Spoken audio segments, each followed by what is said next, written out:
ये कहानी है एक राष्ट्र की, एक ऐसी जमीन की जो बादलों से भी ऊपर बसी थी, जिसकी अपनी एक अलग पहचान थी, अपनी संस्कृति और अपना हजारों साल पुराना इतिहास।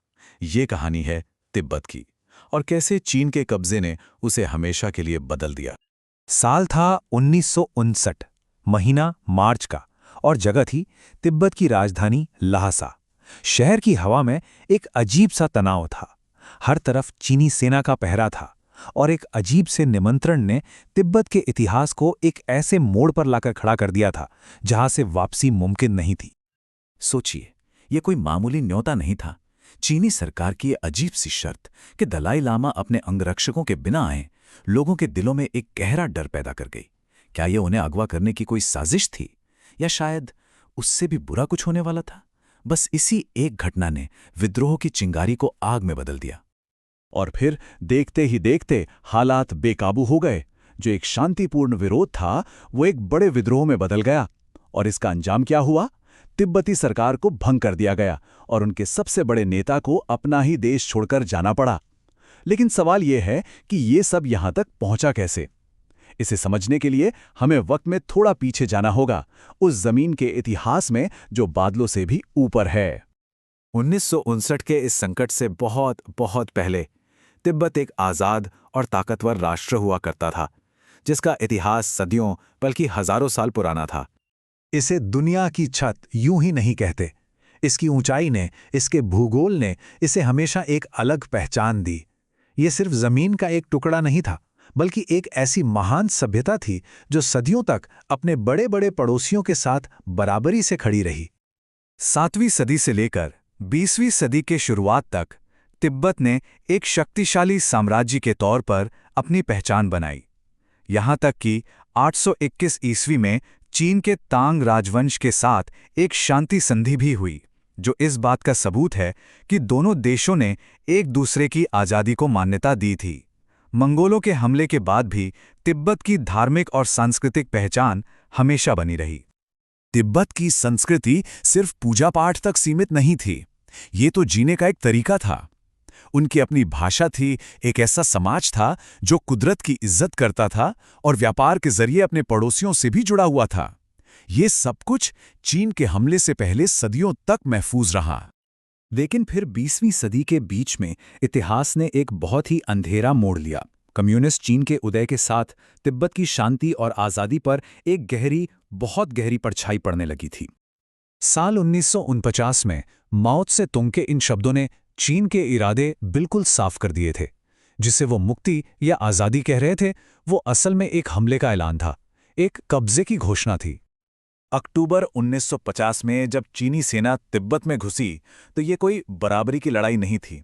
कहाँ एक तरफ तिब्बत की छोटी सी सेना और कहाँ दूसरी तरफ माओ की लाखों की फौज जो आधुनिक हथियारों से लैस थी।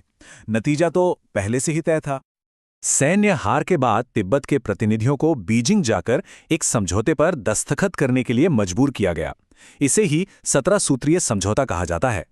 कागज पर तो चीन ने बड़े बड़े वादे किए, तिब्बत की स्वायत्तता, उनके धर्म और दलाई लामा के पद का सम्मान करने का वादा।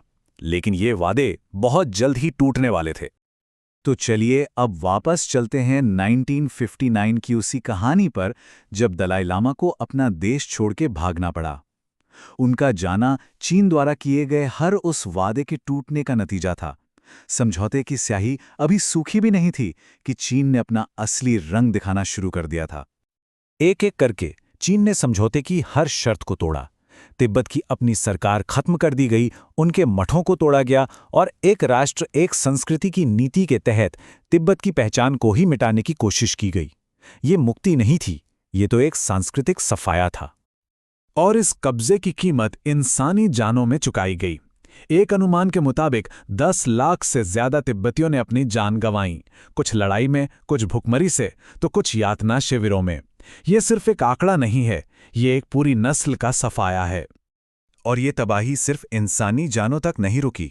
6000 से ज्यादा बौद्ध मठ, जहां हजारों साल पुरानी पांडुलिपियां थीं, कलाकृतियां थीं, तिब्बत की धरोहर थी, सब कुछ तबाह कर दिया गया। ये सिर्फ इमारतें नहीं गिरी थी, ये तिब्बत की आत्मा पर हमला था। लेकिन भारत पहुंचकर भी दलाई लामा ने हिम्मत नहीं हारी।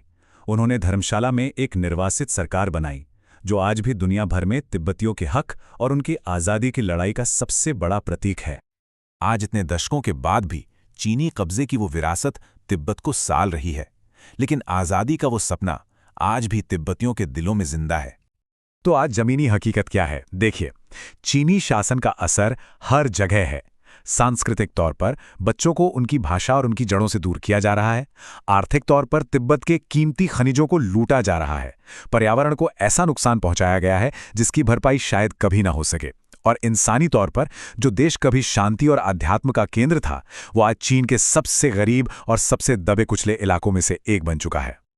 दलाई लामा की उम्र बढ़ रही है और उधर चीन का शिकंजा तिब्बत पर और मजबूत होता जा रहा है। ऐसे में एक सवाल हवा में तैर रहा है जिसका जवाब किसी के पास नहीं। दुनिया की इस छत यानी तिब्बत का भविष्य क्या है? क्या आज़ादी का वो सपना कभी हकीकत बनेगा या वक्त के साथ इतिहास के पन्नों में ही कहीं खो जाएगा?